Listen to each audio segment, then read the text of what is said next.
Well, good morning. Finally, last day of the European Resource Bank meeting, day 3, starting at 9 o'clock in the morning. Of course, it's very tough for everybody, as we know. Alena, it's a privilege and a pleasure to have you.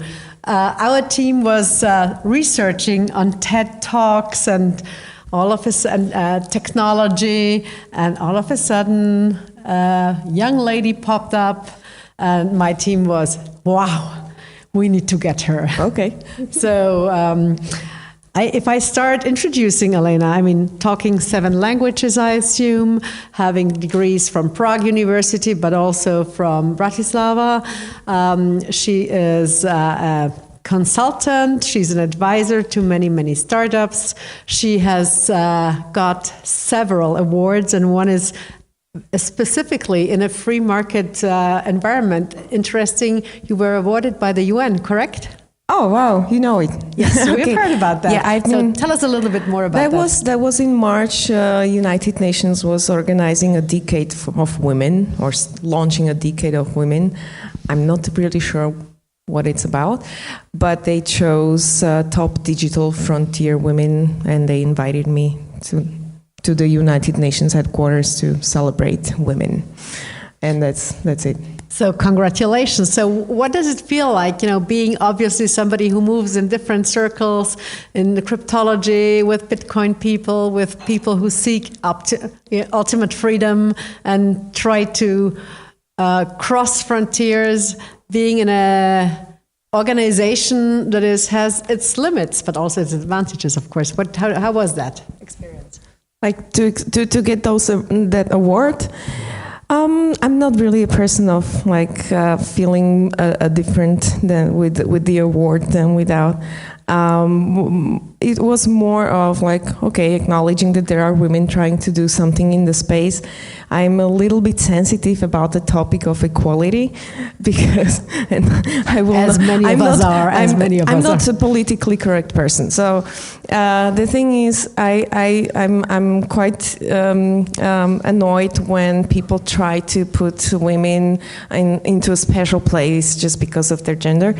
What I would love to have and see is equal opportunities. So if a man decides to stay at home with children, he should not be judged, And if a woman wants to be a businesswoman, well, she should have the opportunity to do so.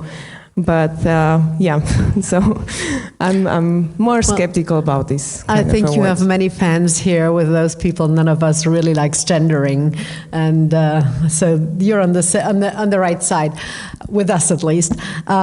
Without further ado, I mean, if we continue your history, you left the traditional finance industry, I think, in 2013, and ever since you were roving around and creating, advising, being a very innovative person. I would simply say, please share your thoughts with us. Okay, thank you. And thank you very much for joining. It's a privilege for the European Resource Bank. Thank you. Thank you. I'm very humbled because I'm aware that there's a lot of smart people here.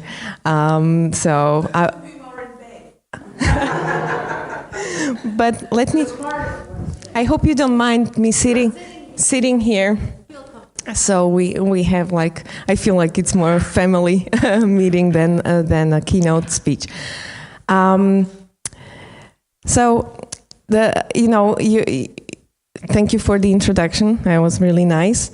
I started officially with Bitcoin in 2013, but I found out about Bitcoin in 2010 while I was studying at the international, a College for International Relations in Prague.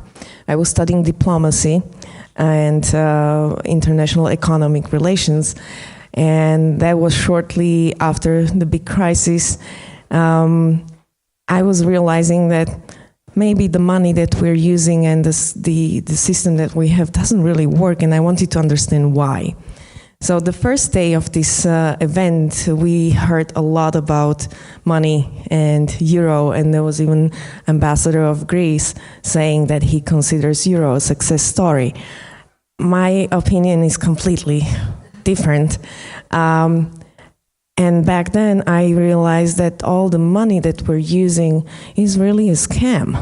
It's a scam that allows the governments to finance wars, to finance corruption, and to basically, bail out their mistakes all over again and again. And so I decided to write a thesis on international monetary system in the current imbalances. So, the position of petrodollar versus back then China owning the debt of US, in my opinion, failed project of euro, renminbi being inconvertible, then the smaller currencies like yen that were struggling with quantitative easing for a few decades and still did not get there. And so I was looking for alternatives, studying local currencies and lead systems and SDR, which I consider another failed project, but IMF trying to revive SDR really heavily, at least during the past few years. And I found out about Bitcoin, and it just blew my mind. I never finished my thesis because of that. I finished the school. I did not finish the thesis, but it gave me a new perspective and a kind of a new hope for our future, or at least an alternative that I can choose. And I'm a voluntarist. I like to approach things in a way where we give a chance to people to choose from, and we do not punish them for any of their choices. And well, if you prefer to use Czech crown, use it. If you prefer to use dollars, okay. But I want to have another option. And so I saw in Bitcoin, I had no idea how it works on a technical level, but I understood that if this is really a global, immutable, secure, transparent ledger, plus plus a monetary, a limited monetary base, where you have an exactly defined volume of money in the circulation at any given point in time, then there is no way for the governments to take this kind of money and manipulate it by printing more or by buying it up from the market. It is the first private and secure money. So there have been a lot of private currencies, especially Europe has a very rich history of local and private currencies, but none of them was global. None of them was actually secure because they kind of just printed some papers or something like that so you could, falsify easily. So Bitcoin, all of a sudden, for me was, okay, I can see this as the global currency that will allow frictionless cross-border payments that are permissionless. And now, what does it mean, permissionless? If you're using the banking system today, you may be lucky to be, among those people who have no issues there. But a lot of people, even in the Western countries, are struggling with the banking system because the banks took the role of a regulator and took the role of a policeman, and they are trying to see what you're doing, where you're sending your money to, who you're receiving money from. And if they don't like the fact that you're working on an adult site, and they decide this is not a solid business enough, then they will just close your account. Permissionless Bitcoin, it just doesn't ask you where you come from, where you are, and what time and when you want to send the money. It just works 24/7. It works without having to open accounts, without asking permission. And so for 60 to 80% of these global citizens that we have, this may be a solution, because those 4 billion people are underbanked or completely unbanked. And I'm not just talking about Africa or Asia. I'm talking about US, where roughly 20% are underbanked, at least. So people without access to financial tools, people without access to loans, without access to banking accounts. And so I looked at Bitcoin and said, wow, this is incredible. At those times, I was still working in the insurance business here in Czech Republic. And when I was leaving, everyone was making fun of it, of course, because the traditional, businesses around this heavily regulated system that we invented, they just believe that we can go on bailing out, and whatever the regulator said is okay, that's okay. Whatever they don't approve will not exist. But this is not Bitcoin. Bitcoin is a grassroots movement. It was designed by an anonymous person that never claimed ownership of Bitcoin, that never patented. It was given to people as open source piece of program that was not even compiled. It was just a proposal. And then all of a sudden you had nerds, and I love nerds. Nerds are people who don't care about politics. People don't speak on the microphones. They like to do stuff. And all of a sudden you had a huge grassroots movement starting to build up a decentralized system. And now this is really important. The decentralized system means that there is no single point of failure in the system. Today, and now I'll switch to digital security a little bit. Today, the huge problem of our internet is that it's largely centralized, which allows bad actors to anytime jump in, turn off the servers, and I'm sure you yourself would give me plenty of examples when the government stepped in and decided to shut down some services, right? Because the service is uncomfortable, because the service doesn't comply with some little detail and so Bitcoin from this point of view is very resilient because it's basically a huge network, a global network of independent computers around the world that have the exact same copy of the transaction history that everyone else has in the world. So you can turn off one, and then you have hundreds of thousands of other computers. It's impossible to mute. It is an amazing advancement compared to what we have. It's immutable, and this is important for people who want their freedom, who want to be independent, and who want to, bring out ideas that will not be muted by some governments or by anyone else. It is transparent, and this is something that we really, really dearly need, especially in public services. And I will speak about that later. But coming back to the security, so the systems that we use today are centralized. You have servers that are pretty easy to attack. The fact that we concentrate all our personal data, all important documents in one place, makes it extremely economically interesting for hackers to try to hack.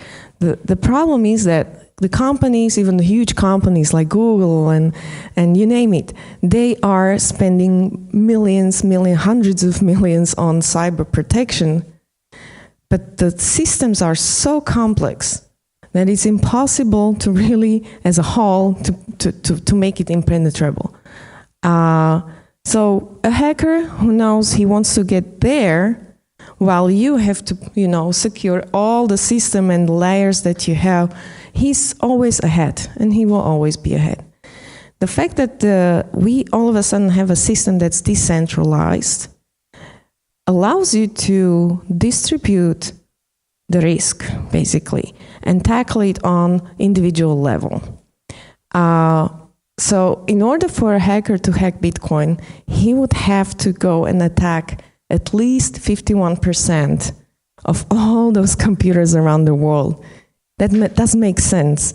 And it's so difficult to crack Bitcoin's encryption that you would have to have, I don't know, 100 times as much as the largest supercomputer on this planet to do that. So it's technically impossible. So we have a secure ledger that's immutable. Okay. Now, how many of you use Windows? Admit the sin. Yes, most of you. I have really bad news for you.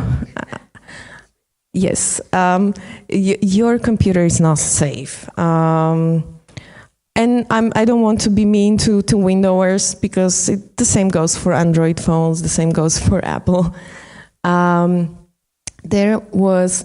I love statistics, so there was in 2009, 2 million different types, unique types of malware in 2009.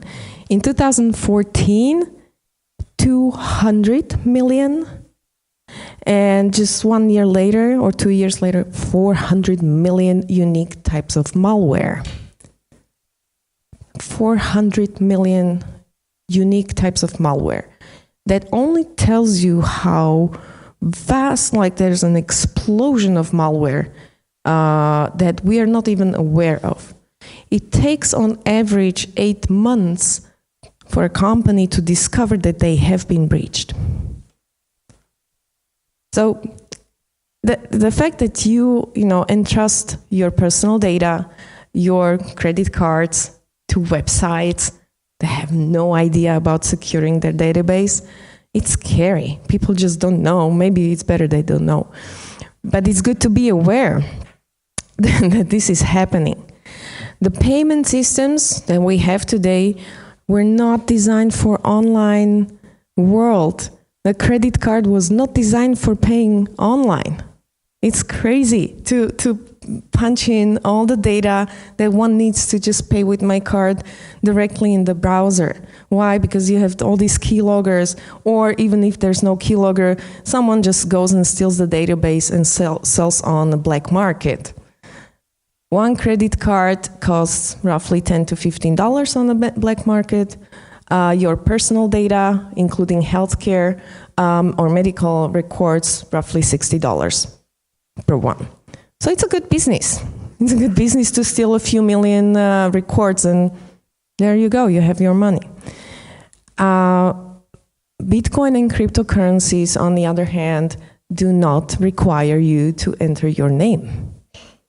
You don't use your name. You don't identify yourself directly. It's a pseudonymous. It's not completely anonymous. Hello. Good morning. It's not a completely anonymous system, but it's pseudonymous, so you don't have to give up all this data in order to pay. You don't need to wait until the shop opens or the bank opens on Monday in order to make the transfer. You don't, submit to all these problematic areas like, the viruses and so on. However, because Bitcoin was acting within this crazy internet jungle, there were hacks on the level of the computer or on the level of the third-party service that you would use. That's why some smart people that happen to be my former business partners here in Czech Republic, they invented something that's called a hardware wallet. A hardware wallet is a little thingy. It looks like a USB device. Actually, it's a small computer that keeps everything that's really, really important offline. Now, it was designed for keeping your Bitcoin safe, but it can be used for much, much more. And that's one of the first use case I would like to open up for you so you can think about it.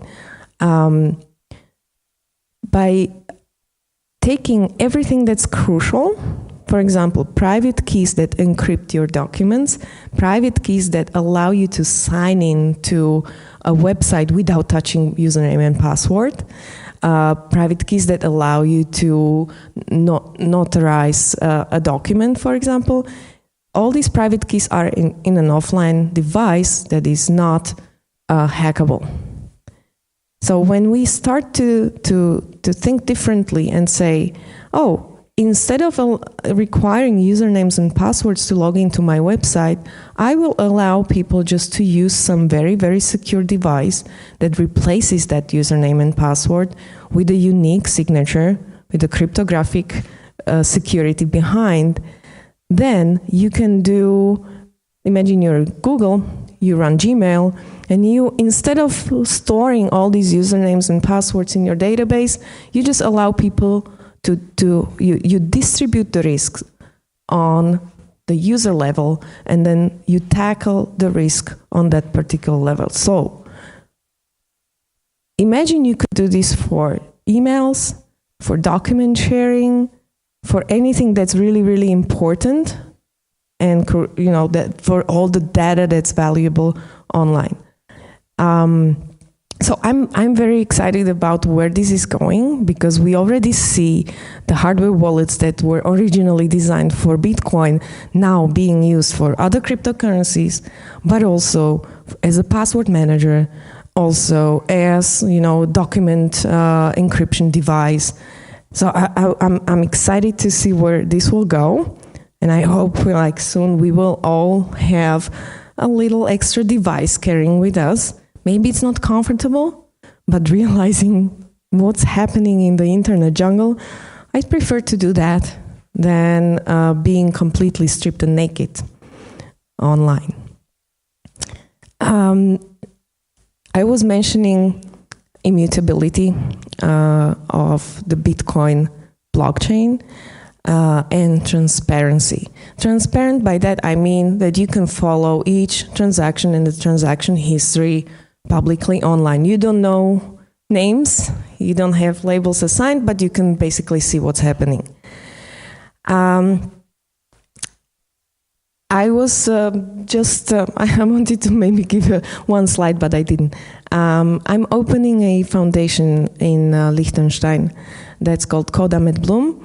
This foundation is designed to support research and development in Bitcoin, and pull really, really smart people from the space that I value and that I know, in order to help researchers build something meaningful, but also businesses and startups to make some profitable business out of those developments. And there's a program under the hood of the foundation that's called Ideas Worth Implementing. And one of such ideas is the idea of optant public governance. Optant meaning you can opt in or opt out. And it's this is a mental exercise only. It's not implemented. I'm just, traveling around the world and trying to speak about it to see some feedback from smart people. But basically imagine this. Let me ask one question. Do you vote? Everyone. Can you raise your hand? Yes. Now raise your hand if you've ever been disappointed by the results of the work of. Okay, I think it's more of a joke because we know how it works. I have to admit I do not vote. I have not been to elections for 20 years. I've done it only once. When I was young and stupid. And I don't vote because you go to toss your vote, and then for 4 years, you're completely helpless looking at what they're doing, how they're screwing up. And there's no feedback mechanism that I could go and say, you know what? I don't like your corruption affairs. I don't like that you're stealing money from European funds. I don't like that you cannot prove the origin of 30 billion crowns that you finance your Agrofert or whatever, okay? So there is no feedback mechanism that I would have as a citizen, so why would I vote? And also the history has proven so many times that the politicians are just not fulfilling their promises. But maybe technology could allow us to solve some of these issues. And so now imagine you have a public, immutable, transparent ledger. You use Bitcoin and a technology that's called colored coins, for example, or some token that's cryptographic token, to pay your taxes. Okay. Now, from my user perspective, in some nice user interface, I'd be able to, first of all, follow where my tax money goes. That already gives you a lot of transparency to the system that is not transparent today, at least not for the normies like me. Okay. So you would use a public ledger to follow the tax money as a step one. As a step two, imagine, and this is a little bit like an imaginary game, but imagine that each department of the state would pull off a Kickstarter campaign at the beginning of their term, saying, hi, I'm a Minister of Education, and throughout the 4 years, we need to build 20 schools, and we need to do this and that programs, and this is the budget for each of the project, and this is the timeline. So basically, going back to managing the state as a business, okay? And now we have technologies like multi-signature wallets and multi-signature transactions that allow you to allocate money, not pay, but I would only allocate my tax money to those departments that I feel like supporting. For example, I was grown in an atheist country, so I'm not a religious person. So I'd say, you know what, I don't want to support the church. It's not like in Germany or Austria where you decide where you belong and then you pay. Here, you just pay taxes and the government takes a part of it and gives to a church. So I would say, I don't want to support church, but I prefer to give my money to education, for example. Now, you would say, okay, dear citizens, you are allowed to allocate 10% of your tax money to those projects that you feel like supporting.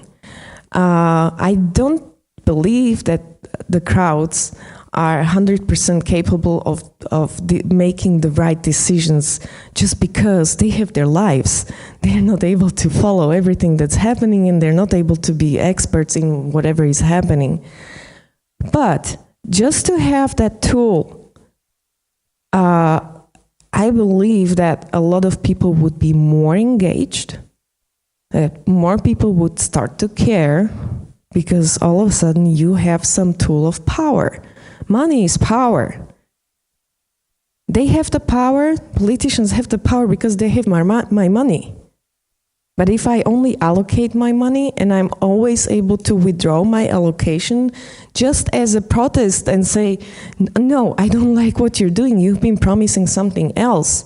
Where are the results? Today, if you're a businessman and you're a manager in a company and you're not delivering, what's happening? Well, you don't get your bonus. You're fired, that doesn't work in politics. In politics, you have to pay money. If you don't, you go to jail. And there's no way for a citizen to raise his voice. So by using this technology, allocations to particular departments and a staged release of funds, meaning if you hit stage 1 or stage 2 or stage 3 of the project, automatically the system releases more money for the next stage. This is possible because we have a new technology that's called smart contracts.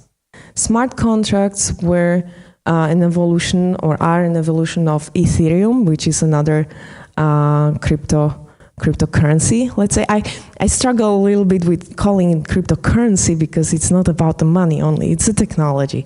It's they call it programmable money. But basically, what Ethereum is capable of is creating a smart contract that executes certain steps automatically upon completion of certain conditions.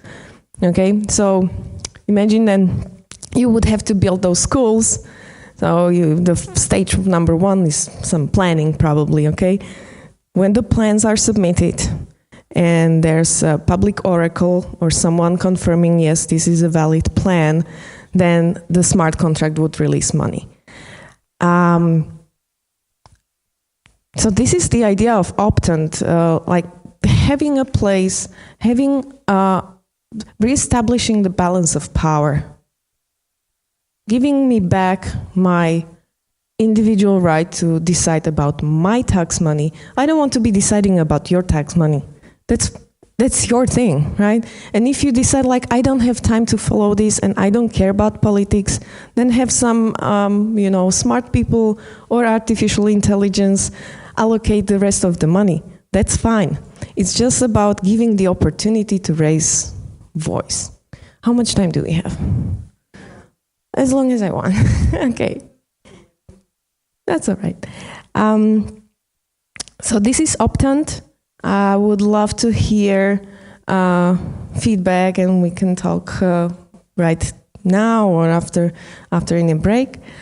One more thing that I wanted to voice is financing. Last year, there was a huge boom in what was called ICOs. Have you heard of that? ICO? Rings a bell? Yes? Yes. Okay, cool. So it's called Initial Coin Offering. Now, I was extremely skeptical at the beginning. There was a friend of mine bugging me like all the time, Alena, what do you think of ICOs? I said, don't even bother me. But then I started to think about what's actually happening there. ICO works like this. I have some idea. I want to create a startup.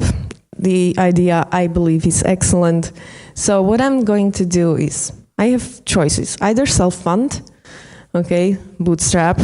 If I don't have the money, then I have another option to go seek VC capital or angel capital, which is a very demanding process. It's not like I get a VC, he gives me $1 million and I'm fine. Usually you have a startup, you have 2 or 3 smart people that are trying to build something, and one of them, instead of building that idea, is spending all his time on, meeting 50, 60, 100 VCs. Maybe he's successful, and you're nodding because you know what's fundraising about. So you waste all the potential that could go into innovations on just finding money. So I think ICOs are a great way to find money. Now, ICOs works like I have this idea and I issue a token, a cryptographic token that's either built on Ethereum or any other technology, and I pre-sell or I sell those tokens. Now, the tokens can be the so-called utility tokens.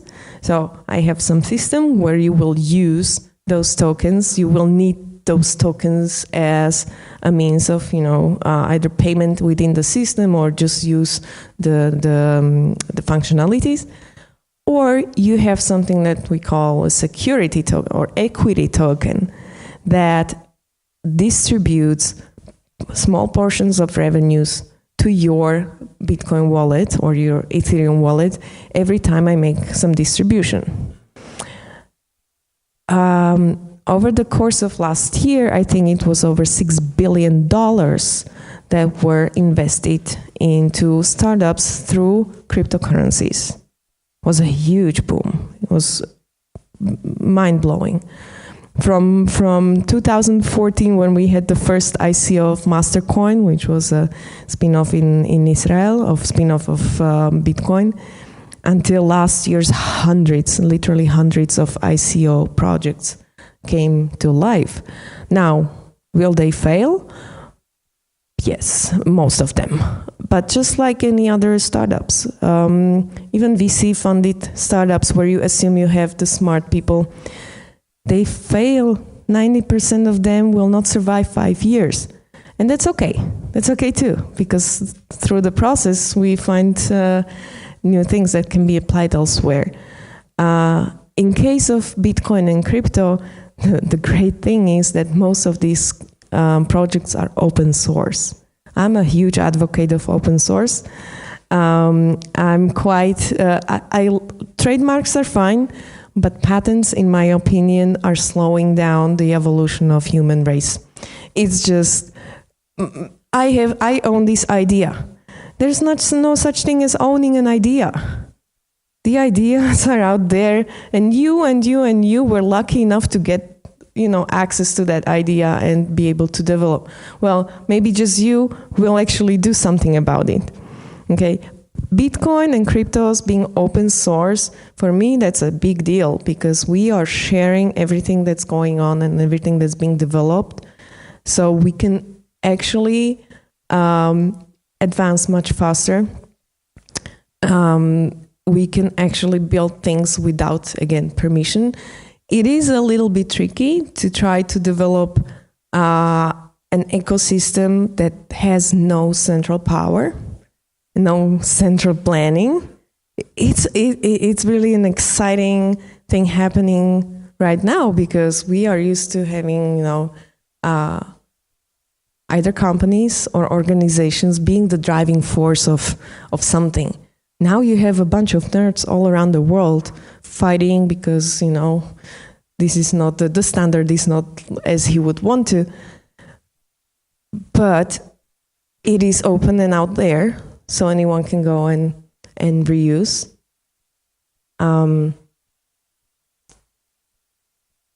So I'm excited about this. I would probably leave it there. I think it's a lot of things to digest, and I'm talking too much, probably.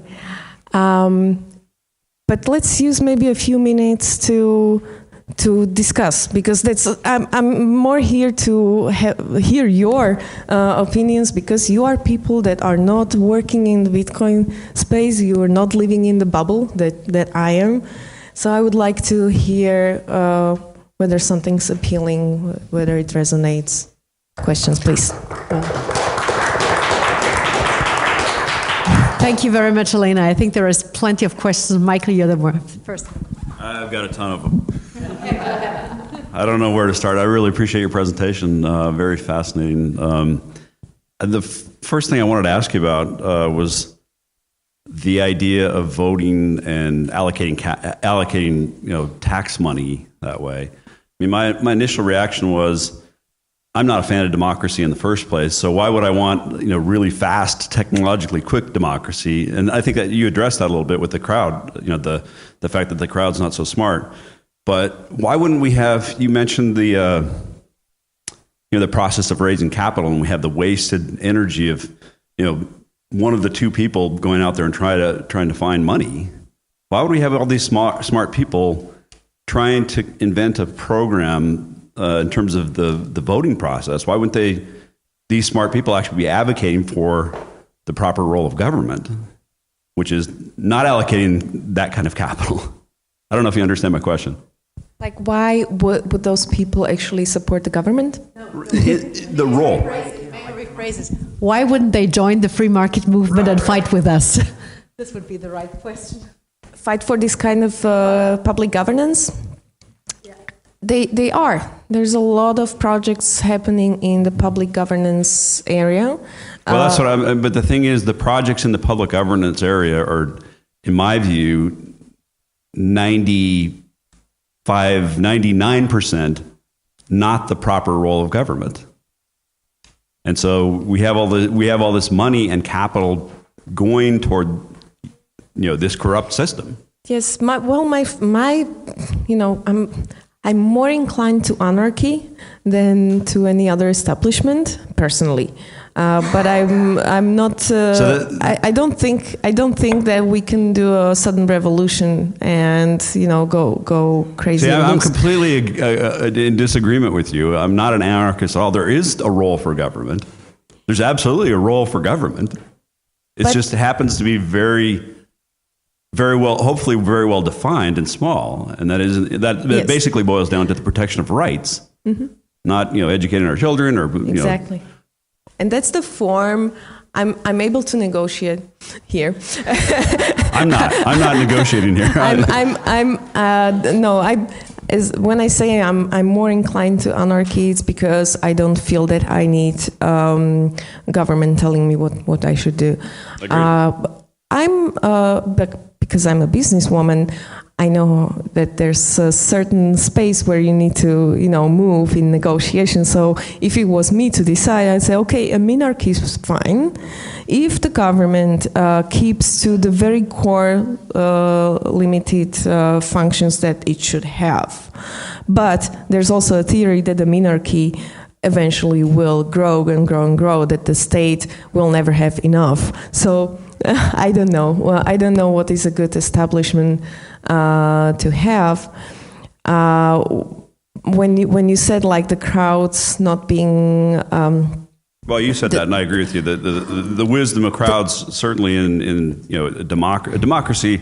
Maybe I should explain. Democracy, in my view, is one of the worst forms of government in terms of actually people getting to vote on actionable things right now. I mean, that's the U.S. system, and any republic is designed to have the rule of law and have almost virtually every part of the system gumming up and slowing down the process to be much more deliberative. And that's what we want. And so I don't want the technology is amazing, but I wouldn't want the technology to allow people to vote when they're not very smart in the first place about what might be going on. Yes, those people I could ask are voting today already. Imagine you will have to vote about allocating a budget. Like, how many % of the people would actually do that? It's a question. Not many, I'd assume. I agree with you that the current democracy that we have doesn't work. Just doesn't work. It's not a democratic establishment. We just call it like that. And I also agree that the crowds are not capable, and I don't mean it in a bad way, we just don't have the capacity to follow everything. So the crowd's not capable of deciding properly. But the few people or a few percentage of the crowd is. If I'm not, I'm imagining a system where I can delegate my vote.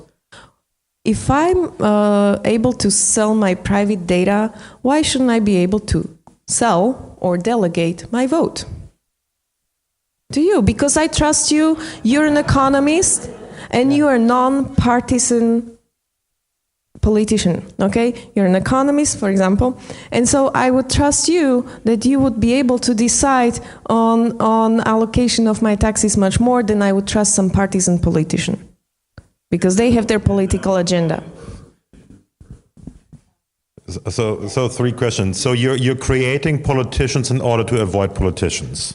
That's basically what you're saying there. I'm trying experts. I would like to call them experts. Let's call them experts. So we invent a system. Let's call it a room where they gather around, and then every 4 years or so we allocate something. Let's call it elections. We have something like that already.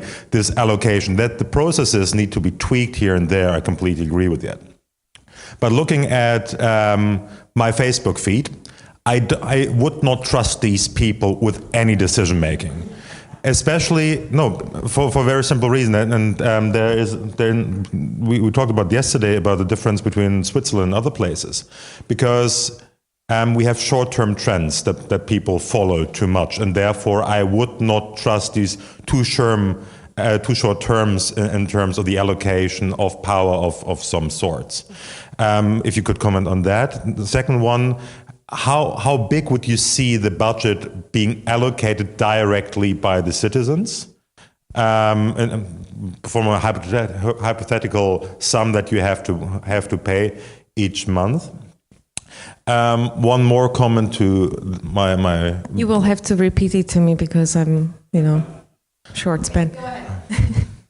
How much I would allocate? I would ideally do a test bed somewhere like Liechtenstein or one of the cantons of Switzerland, and try with, start with 10%, 20%.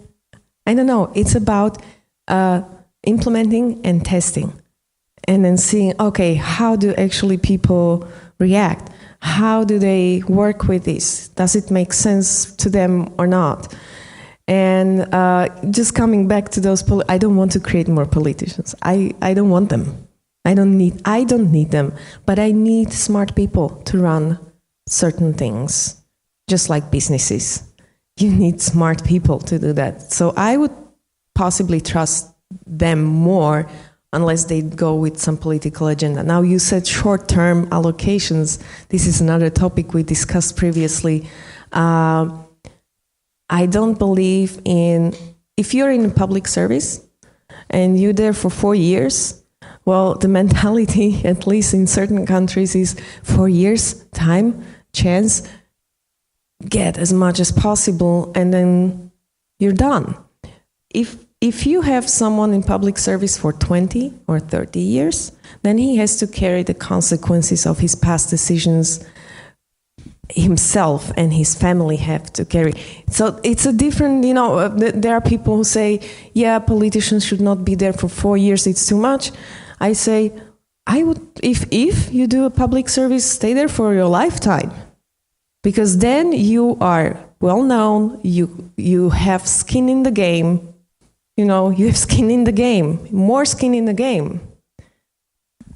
It's also up to discussion. So you're arguing for a technology-based, partly citizens-influenced dictatorship? Yes. Okay, interesting. Yes. Interesting. The dictatorship of smart people. It's an enlightened dictatorship. Let's call it a council. We had that also in this region here in the world quite often.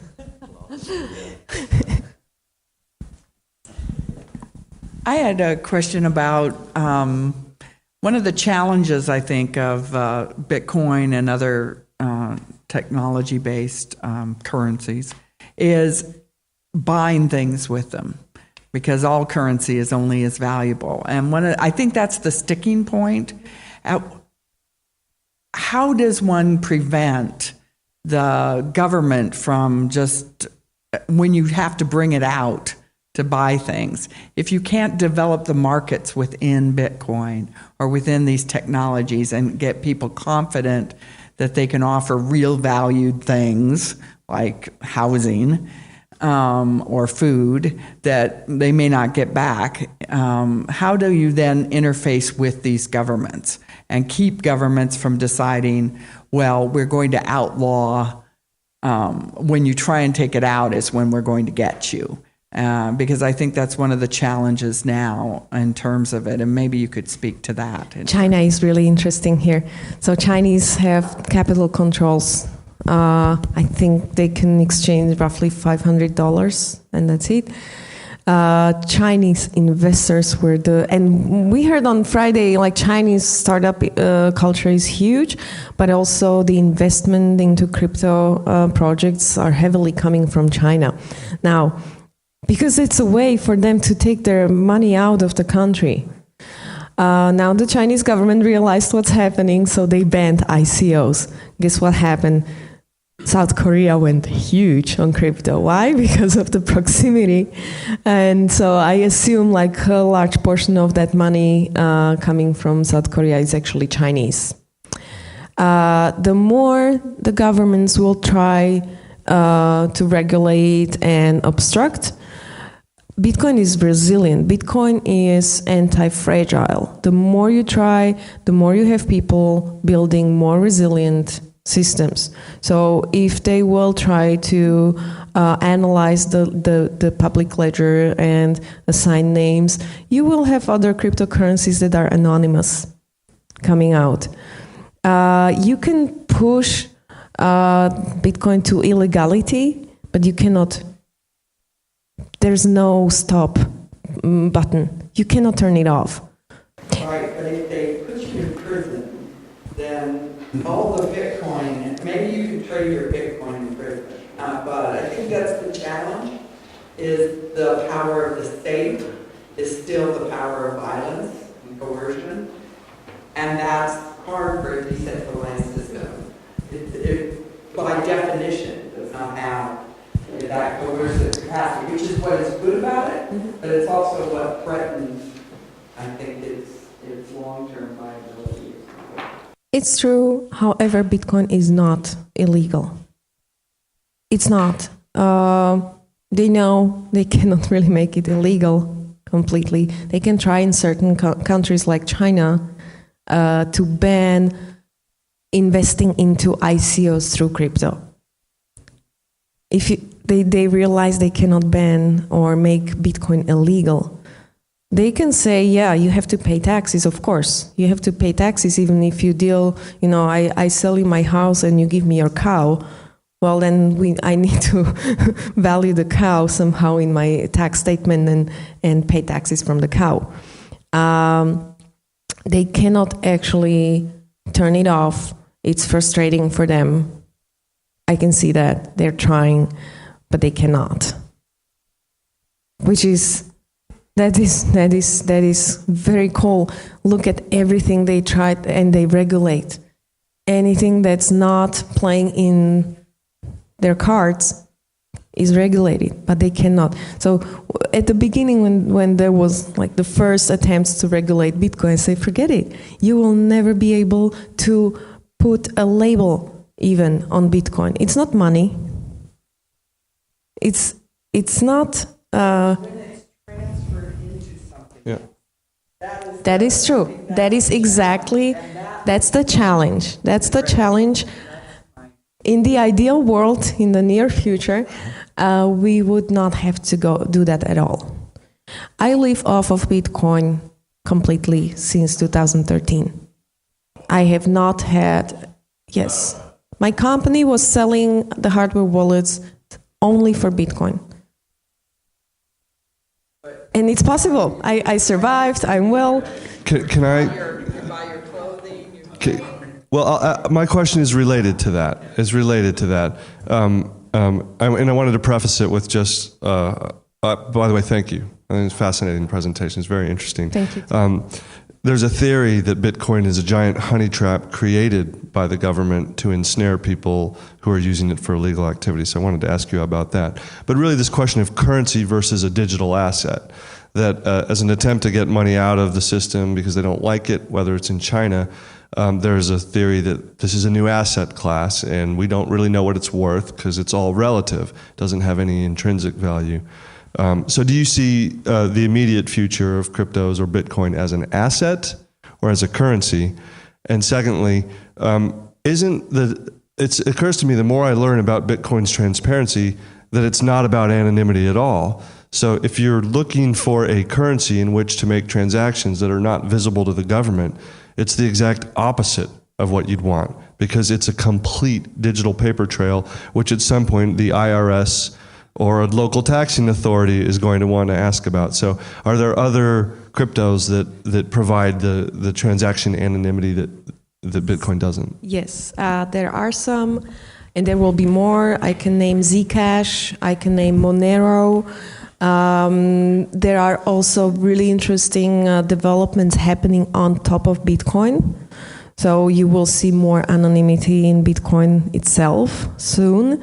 There's a lot of things happening in the development right now on top of Bitcoin. So you will either have parallel cryptos solving that particular issue. By the way, when we explained to our Minister of Finance, Mr. Babiš, Bitcoin, he was concerned about illegal activity and money laundering, and we explained to him the same. Like, look, if you think that there are some bad people, doing something that is not allowed, it's much easier for the police force to track all those transactions globally, where as compared to the current system where the police, if it's international money laundering, they have to ask for cooperation of the police forces everywhere, and that takes months and months. Here you have a completely transparent tool to do that. If this was their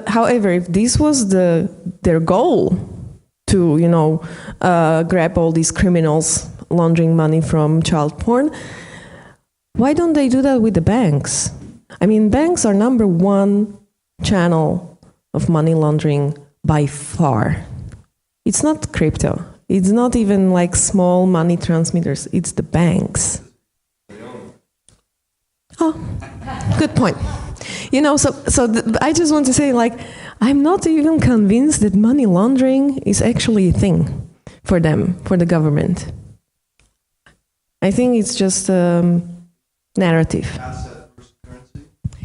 It's both and much more. It's exactly like how you approach, how you use it.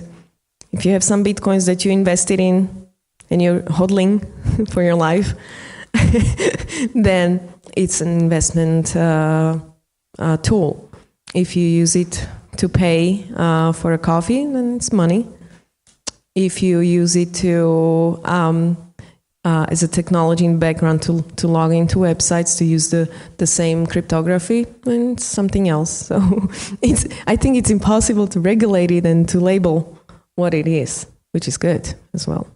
2 last questions, and then we'll move to the next panel.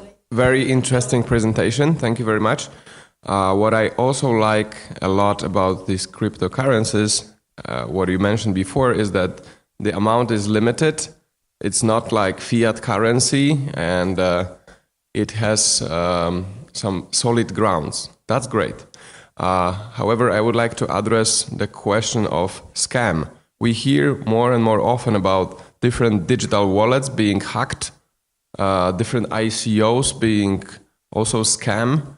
And if this cryptocurrency is going to be something more vital, propositions like you just gave us with better tracked public governance, which I find some of these ideas interesting. Of course, I'm totally in favor of completely limited government, but in my opinion, the more transparency, if people see how this money are wasted in government, they will decide themselves, okay, like no more, thank you.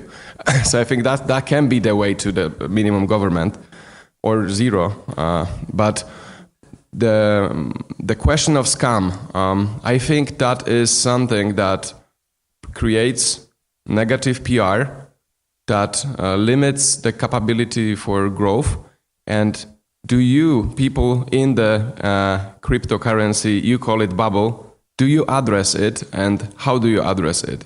There's a lot of crowdsourced wisdom happening, like crowdsourced governance. For example, these particular ICO investments, we are seeing a lot of new platforms that are specifically built to alert about scams, to scrutinize the projects, to go and dig in and to be able to set up bounties for either developers, researchers, business people like myself, and ask them, what do you think about that ICO project? Is it legit? Do some background screening. So yes, it's an open community, basically. And since I'm in Bitcoin, I've seen people literally following every footstep of those developers and alarming on Reddits and Twitters and Facebooks. So I think education and communication is worth much more than regulation. So the money that we are wasting on, making the consumer more safe, if we take that money and instead of that we educate people, that's much better spent efforts and money. And so you see this happening a lot, especially in the crypto space. People kind of stick together because one of the fundamentals, basically, of the entire ecosystem is the community, is the crowd. That's how basically Bitcoin survives every downfall, every negative news in the media.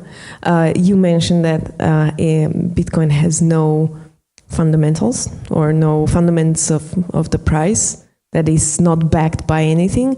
I don't think it's true. It is backed by the limited supply. It already gives it value. It's valuable. The money is valuable when it's scarce. Okay? So, and by the algorithm that's behind it, and by the distributed, decentralized ecosystem. So all this, the immutability, the transparency, all this gives value to crypto. And how to avoid scams? Well, through crowdsourced wisdom. Probably all these platforms that are rewarding other people to dig in. For example, when we launched Trezor wallet as open source project, I swear, like developers around the world, because they have skin in the game, they have their money on a Trezor wallet. Before we even release some update, they already scrutinize it. No, so things are happening in this way. Can Bitcoin solve scammers? No. Can technology prevent crime? I don't think so. It can make it way more difficult, but we cannot solve human nature with technology. We can just can try to make a better system that's more resilient, but you will always have people that have criminal minds and that will always seek, easy opportunities to steal and scam and whatever. So I don't know if I answered your question. There is one last question here. Hi, good morning, everyone. I'm Henry. I use cryptocurrencies. I even put them into products for asset management. From the operative point of view as an economist, I don't see any problem in using them. The decentralized system is good, everything is okay. But if we switch the level to the more ideological level, the level you were talking about, anarchy and libertarianism and so on, a lot of cryptocurrency systems, or a lot of people doing the ICOs and so on, they seek for regulatory approval. They are constantly seeking for being regulated. They ask regulators all around the planet, please regulate us. So this sharply contradicts this libertarian message that cryptocurrencies could be a libertarian paradise. What do you think about that? I'm very frustrated by that. Honestly, Yes, I'm always like, man, why are you asking for regulation? If you can do it in a smart way, transparent way, secure way, why? You don't need anyone to say, yes, I approve. Particularly in this field. Well, as a business owner and entrepreneur, I know that if I invest a couple of $1 million into a new project, I want it to be sustainable. It will not be sustainable in the moment when the service that I provide is centralized and it can be regulated. Thus, it can be regulated. It's not sustainable without the approval of our leaders. So, yeah, it doesn't make me happy, and I would love to see more decentralized services around crypto, because once you concentrate the risk to one point, and we talked about it, it's a problem. It's a problem. They have someone to go after. So, yeah, I agree. It's not good. Well, thank you very much, Alena, also for taking the time to answer all the questions. There's tons of more questions, and I hope you will stay with us after the next panel as well for the break. Yes.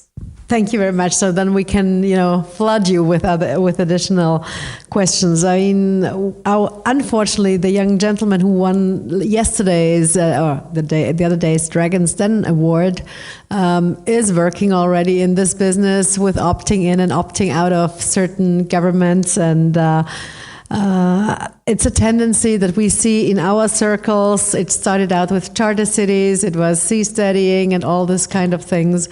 So maybe we finally find a link with you great thinkers to join our movement, or the other way around, whatever it is, as long as we can create added value and can control certain things in controlling in a positive way. That we can limit governments and grow our freedom. I think this is the ultimate goal. Maybe if we end up without countries, we will not have to solve these issues anymore. I can absolutely imagine living in like smaller local communities, but on a global, as a global citizen, being able to opt in and out, just like with seasteading. Yeah. I think that's a great idea. Okay. Or ZEDES. Yeah. Okay, wonderful. Then let's go to the next panel. Thank you once again.